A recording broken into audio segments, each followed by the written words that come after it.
Adding to existing light, part 1. Part 2 to this is going to come later in this course.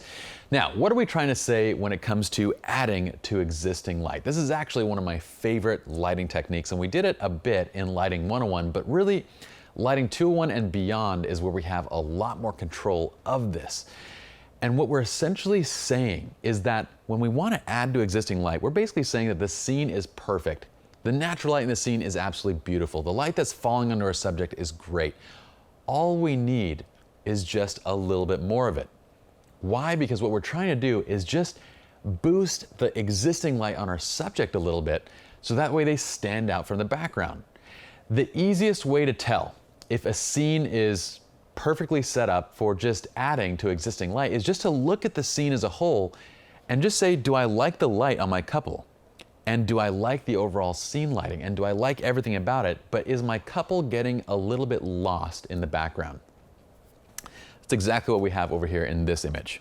Now over here in the image to the left, what we look at is, I love the light on the couple. I love the shadows. I love everything that's existing in that scene. I like quite a bit. I like the background light. I like everything about it. It's just that the couple is a little bit lost in the background currently. Like the brightness of the waves and the brightness of everything else is just a little bit over where they're at. So what do I do? Well, I have a couple different options. I can actually add existing light with this exact exposure and just add a smidgen of light, which would look really nice and very, very natural. Or I can add light to the existing scene and also pull down the exposure of the background a little bit to kind of give it a little bit more drama. There's really no right or wrong. And in looking at this image, I think if it weren't for the sake of this tutorial, I probably would expose it just a little bit more in between. So this is probably around 2 stops darker than this one as far as the ambient background. Well, we can actually see. So this is 1/2000th of a second. This is 1/8000th of a second. So yeah, 2 stops darker. I think I would have went 1 stop darker and then added a little bit of light onto them. But for the sake of the tutorial, I wanted to make it a little more dramatic and just show you how to add to existing light using this technique. So what are we trying to do in this scene? Well, for this scene, we're shooting at the tide pools in Laguna Beach. I'm actually on a staircase right now, shooting down on the couple. I'm on my Sigma 35mm Art, fantastic lens. I love the entire Sigma Art series, absolutely amazing. We are shooting this at 1.4 and let's see, ISO 100 and 5.4K. So let's walk through kind of that composition and kind of the overall process and tips. So as far as composition and attributes go, I thought it'd be really cool to be shooting top down in the scene and to shoot it at a very shallow depth of field at f1.4 to kind of have this top down look where my couple almost look like, I don't know, the scene just looks almost miniatured due to that top-down look and everything else in the background falling into bokeh, okay? So I thought that might be a cool effect to have, kind of that blur in the background, not having everything be tack sharp. So f1.4 was my first thought. I wanted that, and I also wanted the natural vignetting that occurs when you're shooting wide open on a lens. It looks beautiful around the edges, and it just has this natural darkening which pulls things into the center and brings attention into the subject. Okay, so we're shooting with a relatively fast shutter speed, and the whole purpose behind that was that I wanted to freeze one of the crashing waves, okay? So I wanted to be around 1/1000th, 1/2000th of a second.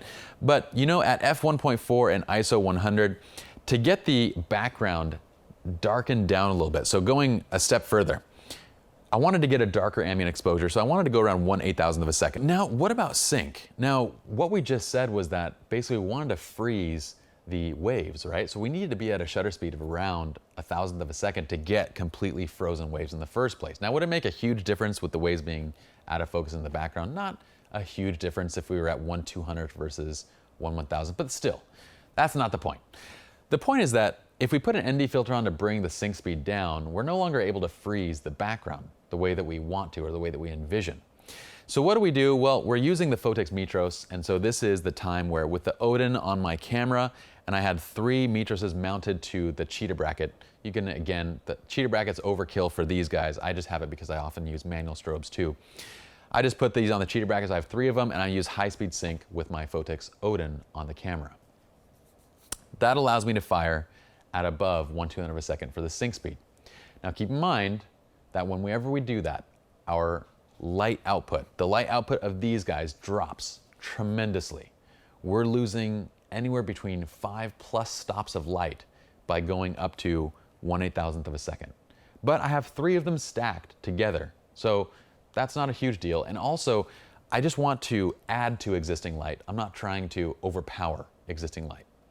If I was, that would be a problem. But since I'm not, it's okay.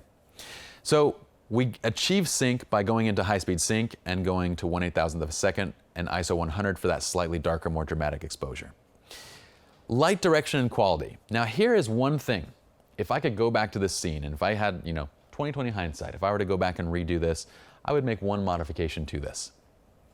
Well, maybe 2 modifications. One, I would shoot it in between these 2 exposures so it's just a little bit less dramatic. 2, the light position right now is placed on the ground and to the left of the subject, okay? So as far as the light direction and quality, we have 3 bare bulb strobes over to the left of the camera. And again, we're shooting top down, so the couple's on the ground, the strobes are over here just on the left side.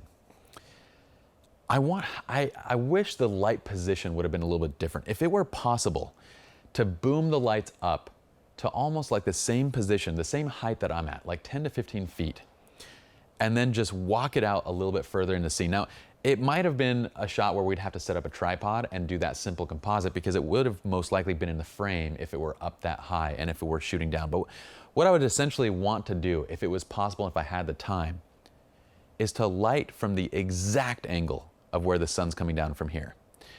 And that would be top down from about 15 to 20 feet up in the air, going right on the subjects. So that way we match the ambient light just a little bit better. But we didn't have that choice. The way that we were shooting, this was kind of just in the moment, and we wanted to get the light as good as possible. So I'm shooting from the left side, which we are matching the direction as far as like where the light's coming from, but we're not matching the angle going top down. And so it ends up filling a little bit more shadow than I would want it to. The problem with not matching ambient light direction is that you end up filling shadow. And the more that you fill shadow in a scene like this, the more flat the subjects look. Why? Because, well, let's say light's coming from one side and we add that light. So let's say our natural light's coming from this side and we add light from this side. By doing that, we've essentially cross-lit the subject. And what you end up getting is just a flat light. Because you lit from this side, you lit from this side. It's equivalent to if you just shot a flash and flat lit them directly. So what we want to do is match that ambient light. And while we've matched it from the direction kind of where it's coming from, we didn't match it in terms of height. So we end up filling a little bit more shadow than I would have liked, but it still is a nice example of basically amplification of that existing light. Let me push this out just a little bit so you guys can see this. So for our final shot, we ended up posing. We basically have for the pose, he's kind of dipping her back just a tiny bit. They're going for a kiss. She has her hand up on her chest. And then we fire with 3 Photix Mitros Pluses on the cheetah bracket. We're at anywhere between, again, depending on how many flashes you have set up and depending on whether you're using high-speed sync versus an ND, you could be anywhere between 1/1 to 1/4 power. We're shooting around 1/2 power on this because we're losing so much light being in high-speed sync. Were we not in high-speed sync, there would be no need to shoot with that much power, okay? But we're losing a ton of light at 1/8,000th of a second with that high-speed sync. Again, if you guys want to see what high-speed sync does and ND filters versus high-speed sync and all that stuff, go back to Lighting 101. We did full demonstrations on that. You can see precisely what it does. All right. So light color, I actually like the natural look, that kind of cooler tone. It was overcast day, so we have this kind of cooler tone to it at 5,400 degrees Kelvin, which looked nice. I thought it looked great. As the waves crashed, we shot the image, and I dig the overall look to the image. You can see that basically had we shot the image without any added light, this would have been the exposure on the couple. So we basically pulled down the exposure by 2 stops. They drop into the shadow. Again, I think an ideal balance between these two would have been 1 stop between these, so like 1/4000th of a second, and maybe 1 stop less light power, and coming from that high to low point. Using a tripod, again, a tripod would have taken like 15 to 20 minutes to get that shot because we would have had to set up a tripod on the stairs and it would have been cumbersome and so forth. But I think if you had the chance, that would be amazing. Okay, just remember one last tip I had here was that anywhere between 1/2000th and 1/8000th of a second, anywhere between this range, even going brighter, going darker, whatever you guys want to do is completely subjective and up to your discretion, okay? Just adjust the flash power accordingly, but it just is going to depend on whether you want that more natural versus the more dramatic look. Here we went with the more dramatic look. I still think it looks really cool. It's a shot that the clients absolutely dug, but that just gives you an idea of what to go for. So that is adding to existing light. And what you can see in that final image is that with the existing light added, we can pull down the background and just a little bit, and it just makes the subject pop a little bit more. It makes them jump off the page a little bit more. And I'm really excited to show you this later on because we have another technique we're going to show you in the desert. Well, we have another image we're going to show you the same technique on where we do flash modification, and it looks absolutely brilliant because it just draws attention right into the subject while still preserving the look of that kind of, the look and direction of the natural light. That's it for this tutorial. Let's head on to the next video now.